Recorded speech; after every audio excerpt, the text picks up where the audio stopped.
I'm joined today by Texas Tech President Lawrence Schovanec, Chair of the Big 12 Board of Directors, to discuss the contributions current Commissioner Bowlsby has made to the league and what Big 12 presidents are looking for in the conference's next leader. President Schovanec, thank you so much for joining me. Stephanie, I'm glad to be here with you. Well, let's reflect a little bit on Commissioner Bowlsby's decade-long tenure. How did his leadership style impact the league's competitive excellence? Well, there's many ways you could look at that. But I think when you think of the impact of Bob, you need to start with the tumultuous events he dealt with. He was announced in 2012, and then within months, it was that summer, Missouri, Nebraska, and A&M left. And then later that summer, he was able to help facilitate TCU and West Virginia coming into the league. And then here we are, 10 years later, and a similar experience occurred. With the announcement that Oklahoma and Texas were going to the SEC, Bob played a fundamental role in helping us gain 4 new members, 4 excellent members in TCU, UCF, Houston, and BYU. And I called all of the presidents as we began to discuss, Bob's situation when he indicated he was thinking about a transition. And what was impressed upon me by the new members is the special role that he had in encouraging them to come to the league. So when you look at the league, ultimately in the next couple of years with 12, Bob played a fundamental role in bringing 6 of those institutions into the conference. But beyond that, he did so many other things. Bob is a very principled person. He conducts himself always with the utmost ethical sense of responsibility. But he also was an innovator. More recently, like in 2019, he played an important role in helping us move to a streaming capability with ESPN Plus. He's instituted a number of activities that relate to diversity, the idea of student athlete wellness, and I could go on. But then again, when you think about the competitiveness of the league, you have to look no further than Monday night. Kansas won the national championship. Baylor did last year. In the last 3 years, the Big 12 has had a team in the last 3 championships, 3 times, that other being Texas Tech. But before that, Kansas was in the Final Four. I think we are the best basketball conference in the country.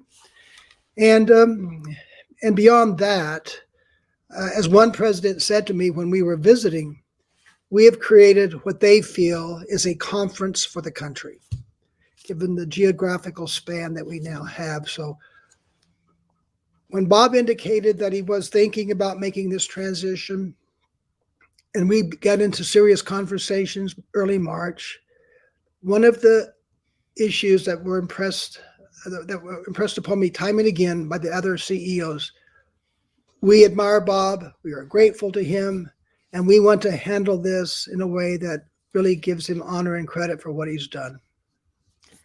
Well, last question about Commissioner Bowlsby. How did he engage with presidents, with athletic directors, and most importantly, the student athletes themselves, especially throughout this most recent realignment process?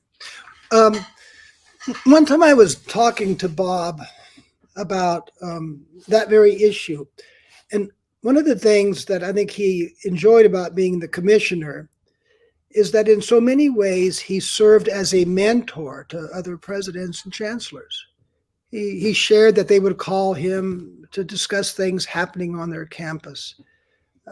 His staff, I would say, loved him.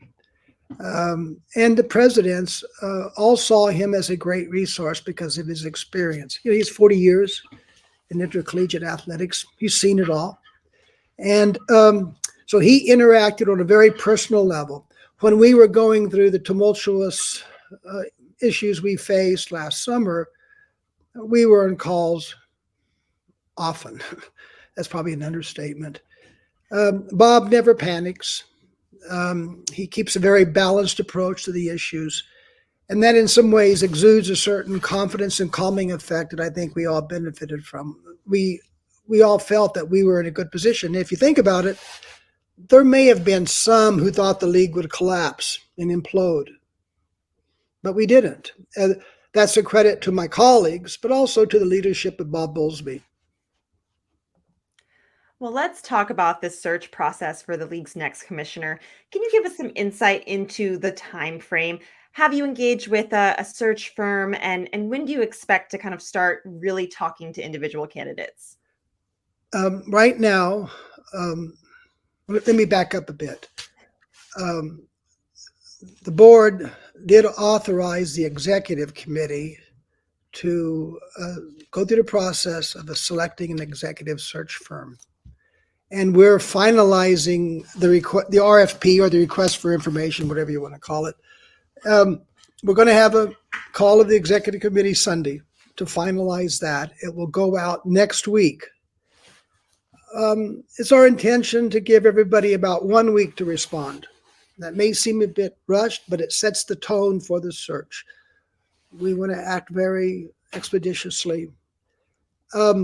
We also discussed what should be the composition of the committee. And in order to facilitate this, as quickly as we can, and to make sure we can enhance confidentiality, the board recommended that the executive committee serve as the search committee. So I will be the chair of that. But it's important to emphasize that this is going to be, everybody's going to have a voice. We will probably help screen the initial pool of candidates, bring it to the board. All 10 institutions will be engaged in that, and the 4 incoming members will also have a voice in this process. This is important to them, and I think in some ways making this transition now, and Bob has alluded to this in comments he's made since this announcement, it really is an opportunity for the new leadership to be aligned with the remaining members and the new members. And I'm sorry, Stephanie, I don't think I said, we like to do this, have this done in 90 days. That is a tall task, but I think that you guys can definitely get it done. I will have to make a comment that one big question mark everyone has is how engaged will the outgoing league members be in this process? Yeah, that's a very natural question. They will be involved because they are active members. They're contributing members. They understand certain elements of awkwardness, and they've been constructive and helpful members ever since this announcement was made. And so it hasn't been decided precisely when they may leave. And so this impacts them as well. And so they will certainly be participating in those interviews with the board when we've selected our pool of finalists. And I think they understand and respect the issues here, but they will be part of the process. Who is on the executive board? It is Doug Gerard, who's a chancellor at the University of Kansas, and Linda Livingstone, who is the president at Baylor University. What role and what voice will the student athletes themselves play in this larger process? So, Stephanie, that hasn't been precisely determined. I think once we select an executive search firm, we would probably then have discussions about what role they might play. But this is fundamentally a decision of the board. So I wouldn't anticipate they would have a significant role. There are students do have organizations whereby they have a voice in conference matters, but I'm sure we would, we're sensitive to the issues they bring to us, but right now it would be premature for me to say that they're going to be involved in interviewing candidates. One thing I think we have to recognize is that confidentiality of candidates is important. And we have to make sure we don't compromise that by getting too large of a pool of people that would be involved in these conversations.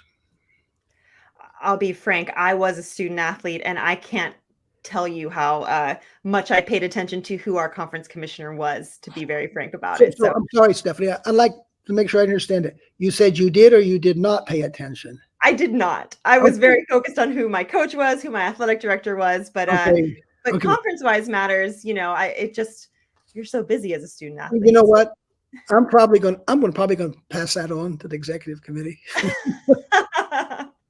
This was a few years ago, and I was in a different conference for sure. But moving on to candidate profile, of course, the biggest question is, are you open to non-traditional candidates, someone coming from outside of, an athletic department, college athletics specifically? Yeah. So, we've taken note of recent hires, and there are some non-traditional hires. In the very preliminary discussions we've had among the executive committee, and as we've prepared the RFP, we've thought about what the position description may say. We want somebody, among the qualities, we'd want them probably to have some collegiate, athletic, administrative experience. That could include ADs or even university presidents. But also, we must recognize that the media place is changing. The market's changing a lot. What's the right balance between linear programming and the streaming opportunities and direct-to-consumer? You must have somebody who understands the importance of that market and the dynamics. They themselves don't necessarily have to be the ultimate guru in these things, but they have to have access to people who probably can advise them. And so I think also you'd want somebody who has experience in terms of revenue maximization, whether you're talking about TV revenue or all the other ways that, league distributions that comes from championship events and pass-through and things of that sort. We also want somebody who will be a national spokesman and leader for the issues that face collegiate athletics, whether we're talking about NIL, the CFP. Bob was an important voice in part of that CFP discussion. We want to be negotiating. We want to be operating from a position of strength. The Big 12. I mean, this is a great position to be in, Commissioner. Look, the inventory of the league is strong.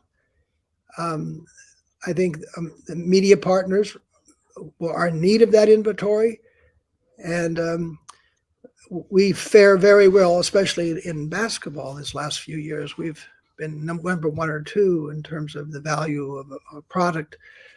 So we want somebody who can convey the strength and vitality of the league. And so I've mentioned a lot. I haven't mentioned walking on water, but I'm getting close. Well, you're leading right into my next question that you've mostly answered, which is, what kind of administrative or professional background will best fit the conference's current needs? Yeah. So Stephanie, I'd kind of probably reiterate points I've made. They need to understand the collegiate university experience. They don't necessarily have to come from a university background, but certainly an AD or president would understand that. And they also need to be very astute in terms of revenue issues, managing all of the issues that come up from league the way the league generates money and TV. I mean, and the media. TV was too narrow. Media in general. I think those, and also they need to have a good sense of the pulse of national issues. Some of these things play out at the state level, some at the conference level, but some will be decided at the national level. And whether you're talking about the Congress, Senate, And so they need to have a broad range of administrative experiences. They need to be a very effective communicator among the league members, but beyond. Bob was, a lot of the things I'm talking about, Bob did it very well. And so, we expect to get a very strong commissioner. We know we will. Is it important that candidates have a connection to the Big 12 or at least to the league footprint? It would be premature for me to say that that's expected. No, at this time, the slate is open in terms of possibilities. We're all seeing names come forward. Some do have connections to the Big 12, but others do not. And so we're open. I think nobody has any preconceived notion at this point. It would be too early to say that. In general, you are a university president, you have made high-level hires yourself. What traits and characteristics do you really value in a senior leader? Well, ethical principles. They must exude ethical behavior and principles. They must be an effective communicator. They must be inspiring, able to communicate a vision for the future.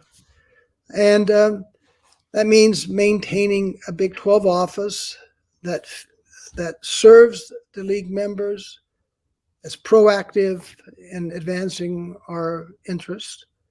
But I think we like empathetic leaders who are not wallflowers, who lead us with compassion, but you do that aggressively. Again, I'm talking a lot about what Bob Bowlsby was, but I think this whole matter that we're going through is about the future, and the future will be different. We know that there's a lot of really critical things happening in intercollegiate athletics. From the NCAA, right now, after the convention in January, the changes there, and that the transformation committee continues to work. We want somebody who's going to be a voice for us, an important voice on the national stage that also works well with the other commissioners of the Autonomy 5 and beyond that. Well, let's talk about vision for the future. In general, what would you say are the most pressing priorities for the conference right now? What do you hope that this new commissioner will come in and do over those first 100 days or so? We need to move forward with a plan for developing our media strategy. Obviously, that will include our continued relationship with Fox and ESPN, but there will be other players there. That will be important. I think the league, the CEOs, would like to come to some kind of agreement on a strategy that deals with matters such as NIL. This impacts us in so many ways. The states are dealing with it in different ways, and conferences are dealing with it in different ways. And other issues in terms of kind of a voice of unanimity on how we deal with matters such as the portal, CFP. Those are the things that need to be done, I think, soon. And obviously, we have to continue to work with the University of Texas and the University of Oklahoma, and see how we're going to, navigate these next few years. We're engaged in cordial and open conversations. They've stated publicly they plan to be there for 24 to 25, but I think they and us together have to look at what's best for the league. And certainly as we move forward, we want to see the revenue distribution for our members to remain whole. In fact, more than whole. And that's a conversation that involves a lot of different elements. So there's never a calm time in this world of intercollegiate athletics or university business, but this is a particularly I think, transitional point.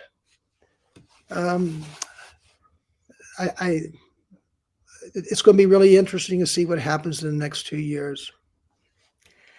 What metrics will you use to evaluate the effectiveness of this hire? Well, I think you have to be careful about quantifying some of what I've just said. But obviously, what is our revenue distribution going to be? What media partners will we have? As what will be the proper mix of direct to consumer versus our ongoing linear distribution? I think that's things presidents will look at. And so, again, I think in some sense, of course, collegiality and a sense of cooperation matters. But in the end, we're going to be looking at our revenues. That's so important as we deal with all these other issues I've just mentioned. And how we decide the league will be formed with 12, or in the short term, 14, or however this all plays out. Those are the things that affect our daily existence. Well, last big question for you. In your eyes, what is the continued growth potential for the Big 12 brand, especially in the context of realignment and CFP expansion? I think it's very significant. And I mean, I don't know if I said this earlier, but because I've done a few of these interviews.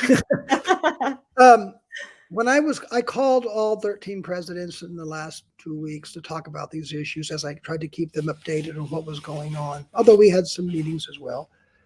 And one president commented to me, it was one of our new presidents, new members. He said, they're so bullish on this conference, they would hate for this announcement to give the wrong impression or diminish the optimism we have.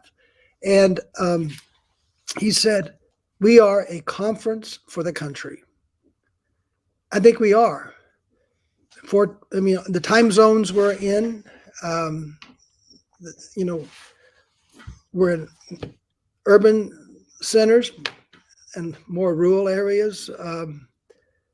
And so I think the Big 12 can garner national attention. And we compete at the highest level. Look at the bowl season. We were 5-2 there. Our new members were part of our success. They did very well. If you count that, we're 6-3. And Cincinnati played Alabama, Final Four. It's pretty impressive. So the potential is bright. And I think we all have to acknowledge we don't know what will be the situation in collegiate athletics in 2 or 3 years. Probably the last shoe hasn't fallen with regard to realignment or reorganization. It would be naive to assume this is the way it's going to be forever. But we will be operating, we feel, from a position of strength. And I think our success in the last 7 or 8 months speaks to that. Well, President Schovanec, we so appreciate you joining us and giving us some additional insight, both into where the league has come from, where it's going, and who is going to be best to lead. Thank you so much for joining us. Thank you, Stephanie. I enjoyed visiting with you.